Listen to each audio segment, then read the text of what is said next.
నెల 20 తారీఖున మనకు ఆపరేషన్ క్లీన్ స్వీప్ ప్రోగ్రాం ప్రారంభించడం జరిగింది. ఈరోజు 30 రోజులు పూర్తిగా మనకు టౌన్లో ఏదైతే ఉందో, ఎక్కడైతే చెత్త ఉంటుందో వాటినంతా క్లీన్ చేయడం జరిగింది. అదేవిధంగా మెయిన్ కాలువలు క్లీన్ చేయడం జరిగింది. ఇంటర్నల్ కాలువలు మన సిబ్బందితోనే క్లీన్ చేసేసి ఈరోజు కూడా ఆపరేషన్ క్లీన్ స్వీప్ అనే ప్రోగ్రాము చేయడం జరిగింది. ఇది ప్రతి నెల 3వ శనివారము స్వర్ణాంధ్ర చంద్రంలో భాగంగా ఈరోజు కూడా చేయడం జరిగింది. కూటమి నాయకులతో కలిసి ఈరోజు మన టౌన్లో 17వ ఆపరేషన్ క్లీన్ స్వీప్ అనే ప్రోగ్రాము నిర్వహించడం. ఈ సందర్భంగా ప్రజలకు ఒకటే తెలియజేస్తున్నాను, ఏదైతే మీరు చెత్తను కాలువల్లో వేయకోకుండా కామన్ ఇది ఓపెన్ ప్లేస్లో వేయకోకుండా మన సిబ్బంది డోర్ టు డోర్ కలెక్షన్కు వస్తున్నారు కాబట్టి వారికి ఇచ్చి టౌను పరిశుభ్రంగా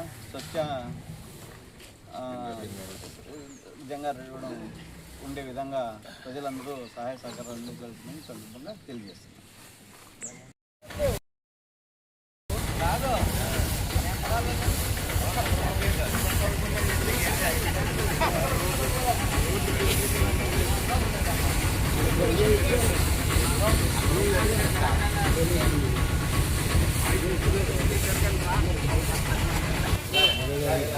నమస్తే, కెమెరా చెప్పండి మీరు ఒకసారి.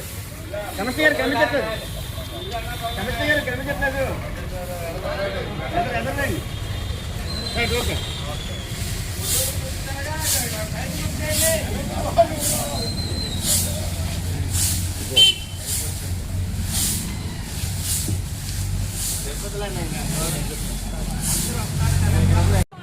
సాధించే సంకల్పానికి కట్టుబడి ఉంటానని ఈరోజు పరిశుభ్రత గురించి నేను వేసిన ఈ ముందడుగు ఆంధ్ర రాష్ట్రాన్ని పరిశుభ్రంగా ఉండడంలో ఈ రోజు నుండి నా తోటి వారికి కూడా స్వచ్ఛతపై అవగాహన కల్పించే దిశగా ప్రయత్నిస్తానని, భవిష్యత్ తరాలకు ఆరోగ్యవంతమైన, సుభిక్షమైన, ఆనందకరమైన ఆంధ్ర రాష్ట్రాన్ని నిర్మించడానికి నాతో మొదలైన ఈ నిర్ణయం ద్వారా నా రాష్ట్రాన్ని స్వర్ణాంధ్ర స్వచ్ఛాంధ్రగా తీర్చిదిద్దేటట్లు నా వంతు కృషి చేస్తానని ప్రమాణం చేస్తున్నాను. స్వర్ణాంధ్ర స్వచ్ఛాంధ్ర.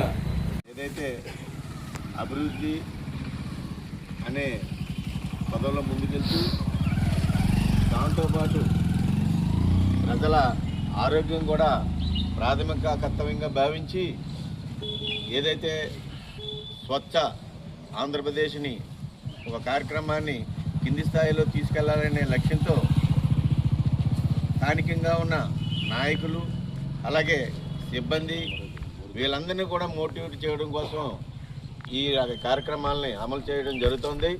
ఈ సందర్భంగా ప్రజలందరికీ ఒకటే విజ్ఞప్తి, మేమంతా మిమ్మల్ని కోరుకునేది ముందు స్వచ్ఛంగా మనం ఏదైతే మన వార్డులు కానీ మన పరిసరాలు కానీ ఏదైతే శుభ్రంగా ఉంచుకున్నామో దాంతోనే మన ఆరోగ్యం మొదలవుతుంది. ఈ సందర్భంగా పెద్దలు ఏదైతే చెప్పారో, అధికారులు ఏదైతే సూచనలు ఇస్తున్నారో వాటినన్నింటిని పాటించి మన ప్రాంతంలో ఏదైతే ఉన్నామో మనం ఆ ప్రాంతాన్ని స్వచ్ఛ జంగారెడ్డిగూడెంగా మార్చుకుందామని తెలియజేసుకుంటూ, జంగారెడ్డిగూడెం మున్సిపాలిటీ ప్రజలందరికీ కూటమి తరపున విజ్ఞప్తి చేస్తూ ఉన్నాం. రానున్న కాలం వర్షాకాలం. ఈ వర్షాకాలానికి ముందే గత నెల 20వ తేదీ నుంచి స్వర్ణాంధ్ర స్వచ్ఛాంధ్ర అనే కార్యక్రమం పేరు మీద మున్సిపాలిటీ కమిషనర్ గారు అయినటువంటి వారి ఆధ్వర్యంలో వారి సిబ్బంది జంగారెడ్డిగూడెం పట్టణాన్ని ఒక అభివృద్ధి పదంలో అలాగే స్వచ్ఛంగా శుభ్రతగా ఉంచాలనే ఒక సదుద్దేశంతో ఈ కార్యక్రమాన్ని చేపట్టారు. వారు మున్సిపాలిటీ కమిషనర్ గారికి మున్సిపాలిటీ సిబ్బందికి వారందరూ కూడా కూటమి తరపున హృదయపూర్వక అభినందనలు తెలియజేస్తా ఉన్నాం. ఎందుకనంటే పెరుగుతున్నటువంటి పట్టణానికి అభివృద్ధి కూడా చూడాలి.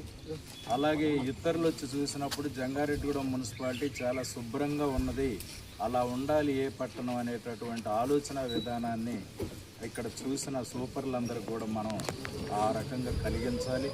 అందుకు కలిగించడానికి మన పట్టణాన్ని మనమే శుభ్రంగా ఉంచుకోవాలనేది వారు చేస్తున్నటువంటి కార్యక్రమం చాలా అభినందనీయం. అందుకే వారు ఒక్కరిదే బాధ్యత కాదు, ప్రజలుగా ఈ పట్టణ వాసులుగా మనకు కూడా బాధ్యత ఉన్నది. ఎందుకనంటే వర్కర్స్ని పెట్టి ప్రతి ఇంటికి కూడా తడి చెత్త పొడి చెత్త అనే కార్యక్రమాన్ని ఎప్పటి నుండో చేస్తూ ఉన్నారు. అటువంటి కార్యక్రమానికి మనం కూడా సహకరించాలి. ఎక్కడ కుప్పలు వేయకుండా, చెడులు రాకుండా, రానున్న వర్షాకాలంలో దోమలు ఈగలు పెరగకుండా చాలా శుభ్రతగా ఈ పట్టణాన్ని ఉంచుకోవాల్సినటువంటి బాధ్యత మనందరి మీద ఉన్నదనే ఉద్దేశంతో ఈరోజు కూటమి నాయకులుగా ఈ కార్యక్రమంలో మేము కూడా వారి ఆహ్వానం మేరకు పాల్గొనడం జరిగింది. ఇక్కడ మేమేదో తుడుస్తాం, శుభ్రం చేస్తాం అనేది కాదు, ఒక చైతన్యాన్ని కలిగించడానికి కూటమి నాయకులుగా ఈ కార్యక్రమంలో మేము పాల్గొని మీ అందరి దృష్టికి తీసుకురావాలనే ఉద్దేశంతో ఈ కార్యక్రమాల్లో మేము పాల్గొనడం జరిగింది. అందుకే పట్టణ వాసులందరూ కూడా ఈ కార్యక్రమాన్ని ఒక సదుద్దేశంతో స్వీకరించి పట్టణంలో శుభ్రత అనే పేరుని మీ అందరూ కూడా సార్థకత చేయాలి. అందుకు మీరు అందరూ సహకరించాలనే ఈ స్వర్ణాంధ్ర స్వచ్ఛాంధ్ర ఏదైతే మోడీ గారు, చంద్రబాబు నాయుడు గారు, పవన్ కళ్యాణ్ గారు ఇచ్చినటువంటి పిలుపుని మేము కూడా జయప్రదం చేయడానికి ఈ కార్యక్రమంలో పాల్గొనమని చెప్పి ఈ సందర్భంగా తెలియజేస్తా ఉన్నాం. మున్సిపాలిటీ పరిధిలో మరి స్వచ్ఛ భారత్ అనే నినాదంతో మరి జంగారెడ్డిగూడెం ఏరియాలన్నీ కూడా పరిశుభ్రంగా చేస్తాం. మరి అలాగే జంగారెడ్డిగూడెం పరిశుభ్రంగా ప్రజలందరూ కూడా ఉంచాలని చెప్పి కోరుకుంటూ మన మోడీ గారు, మన నారా చంద్రబాబు నాయుడు గారు మరి రాష్ట్రం అంతా కూడా అభివృద్ధి చెందాలంటే ఎంతసేపు కూడా శుభ్రంగా ఉండాలనే ఒక కాన్సెప్ట్ మీద మరి స్వచ్ఛ భారత్ని ప్రతి నెల కూడా 3వ వారం ఏర్పాటు చేయడం జరిగింది. మరి దీన్ని ప్రతి ఒక్కరు కూడా ఉపయోగించుకుని మరి ఎక్కడా కూడా మన ఇల్లు ఎంత అయితే శుభ్రంగా ఉంచుతామో మరి అలాగే వీధులన్నీ కూడా శుభ్రంగా ఉండేలాగా ఎక్కడ డ్రైన్లో కానీ రోడ్ల మీద కానీ చెత్త వేయకూడదని చెప్పి మరి దానికి సంబంధించిన మీకు తొట్లు ఇచ్చారు కనుక ఆ తొట్లు వేసి ఆ సేపర్స్ వస్తారు, వారికి ఇస్తే మరి మన ఊరు శుభ్రంగా ఉంటుందని చెప్పి